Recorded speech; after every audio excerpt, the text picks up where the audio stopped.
Chapter 4, Leadership Behaviour will make it or break it.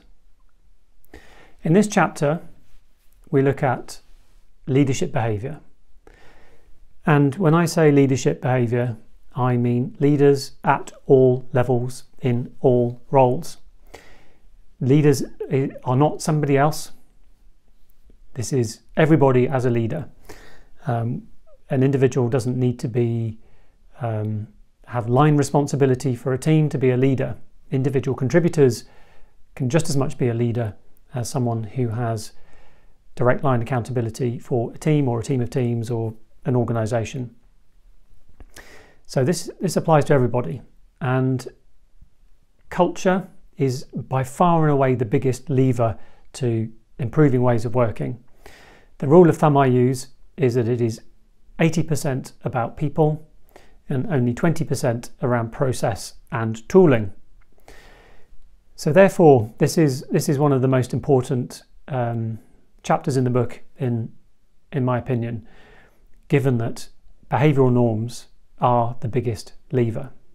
There are 3 anti-patterns and patterns in this chapter. So the first one is to do as I say, not as I do. And this is where leaders don't role model the desired behaviour.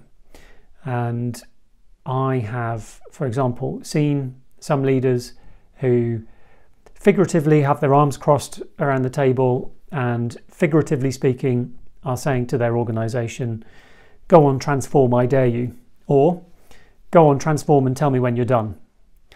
The definition of leader, looking back at the history of the word, is to guide on a journey.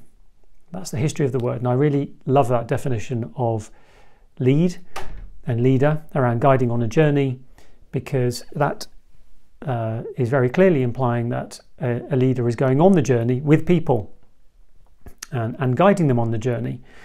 So it's very, very important to role model the desired behaviour and to go on the same journey as everybody else. And this requires courage. It requires exhibiting vulnerability. It requires generating psychological safety. It requires saying, "I don't know. I'm not an expert in this. I've never done this before. This is going to feel strange. This might feel odd. This might work. This might not work." It will require experimentation, and it will require inspect and adapt, as opposed to a historical way of working, which is more command and control, which is more around trying to predict the future at the point of knowing the least, and holding people's feet to a fire with milestones in a Gantt chart. Instead, it's around experimentation, intelligent failure, unlearning, taking some intelligent risk within risk appetite in order to improve. So very important to role model desired behaviours.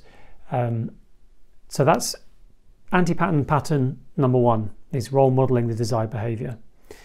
The second part of this is psychological safety. So a culture of fear will lead to teams not improving, will lead to teams not experimenting, it will lead to teams waiting for the next order. There are steps that can be taken to very intentionally, very deliberately build psychological safety.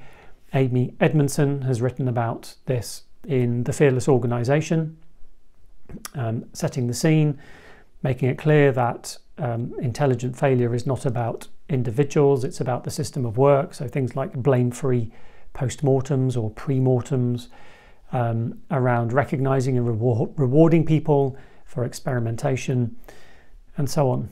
So psychological safety, incredibly important. Google ran a large-scale study of their teams, Project Aristotle, and Google found that the number 1 determinant of high-performing teams was psychological safety, the ability to say, "I don't know." And the third part to this chapter is a emergent mindset rather than a deterministic mindset. Common anti-pattern is to see leaders still taking a command and control type approach, and success being measured as milestones being achieved in a Gantt chart.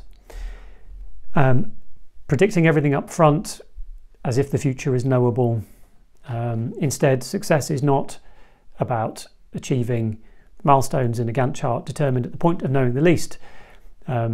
Instead, it is around having an emergent mindset and leveraging emergence to your advantage, for value for the customer, for value for the organisation.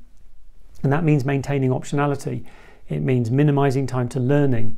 It means think big, start small, learn fast, and really catering to learning, to that fast feedback loop. Ideally, it's feedback loops at a multiple cadence. There should be kind of hourly, daily, weekly, monthly, quarterly, annual, multi-year cadences, and you're trying to get the fastest possible feedback on all of those cadences, which gives you genuine business agility. So that is chapter 4. Leadership behaviour will make it or break it.